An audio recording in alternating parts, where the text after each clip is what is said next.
गिबियाव बिएन बड' निउस चेनेलाव बयखौ बरायबाय। चेनेलाव गोदानब्ला अननानै चेनेलखौ साबस्क्राइब खालाम आरो खौरांखौ मोजां मोनोब्ला लाइक खालामना हो। दानिया खौरांखौ जोबजासिम फारियै खोनासंलांदो। मोनसे गिख्रंथाव जाब्रबथाय। देकारगाव मुरखं सेलेगाव रेल आरो गंसे साखा खबब्रै गारिनि गेजेराव गिख्रंथाव जाब्रबथाय जादों। जनाय ओनसोलनि जिगायाव मैया गिख्रंथाव रेलनि जाब्रबथाया सोमोनांहोदों ओनसोलनि सुबुंफोरखौ। खौराङाव फोरमायनाय बादिब्ला देकारगावनिफ्राय मुरखं सेलेकसिम फैबाय थानाय पेसेन्जार रेलआ गंसे साखा खबब्रै गारिखौ होख्रेमदों। 515 नं राजा लामा सिगांनिफ्राय फैबाय थानाय सन्तरपुरसिम थांनाय लामायाव गारिया रेल लामाखौ बारस'नो नाजानायावनो बे गिख्रंथाव जाब्रबथाया जादोंमोन। नाथाय बे जाथायाव रावबो जेबो जायासै खुनुरुखुम रैखा मोनो होनना मिथिनो मोननाय जायो।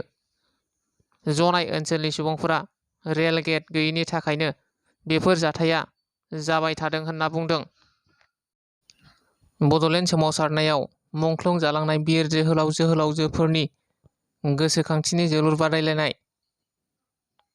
तामुलपुर जिल्लानि फारखिजुलि माइनाव क्लाबनि बानजायनायाव 30थि बड'लेण्ड मुंख्लं गोसोखांथि जोलुर बादायलायनायखौ बेखेवना होयो आसाम आयेन आफादनि बुंथिगिरि बिस्वजित दैमारिया। लोगोसे बिटिआरनि लेङाइ गाहाय मावफुं सोद्रोमा गबिन्द चन्द्र बसुमतारी बिथाङाबो बाहागो लादों। मख'नो गोनांदि बिर जोहोलाव जोहोलावजोफोरनि गोसोखांथियाव थांनाय 1990 मायथाइनिफ्रायनो खुंबोनाय जादों बड'लेण्ड मुंख्लं गोसोखांथिनि जोलुर बादायलायनायखौ।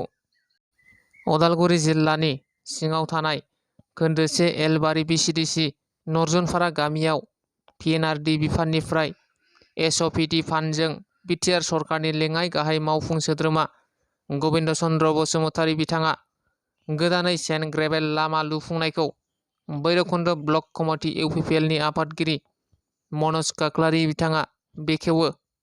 मख'नो गोनांदि गामिनि रायजो राजाफोरा फोरमायनाय बादिब्ला बिथांमोना सिगां समाव बे लामानि थाखायनो गोबां खस्थ' सहायनो गोनां जायोमोन आरो दा लामा मावफुंजानायखौ जोबोद गोजोननाय मोन्दों होनना बुङो। लोगोसे बिटिआर सरकारखौ साबायखर बावदों रायजो राजाफोरा। चिराङाव फिन इभेकसन।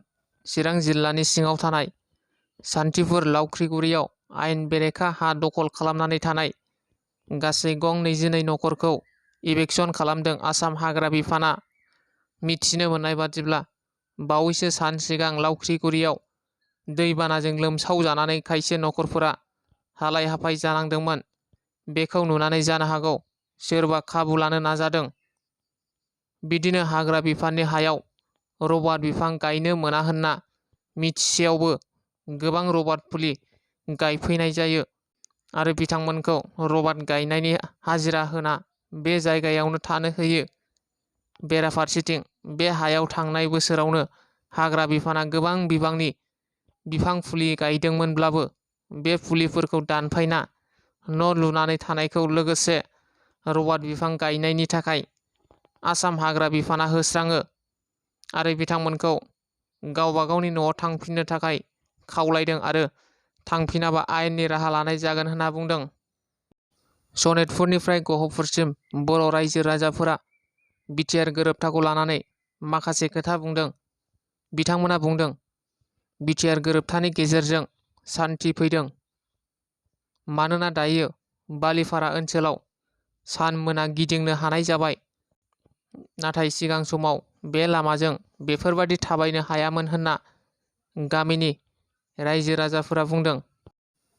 दुखुनांथाव खौरां। फुख्रियाव बारसोमनानै बल लायनो नाजानायाव सासे फरायसानि जिउ खहा जादों।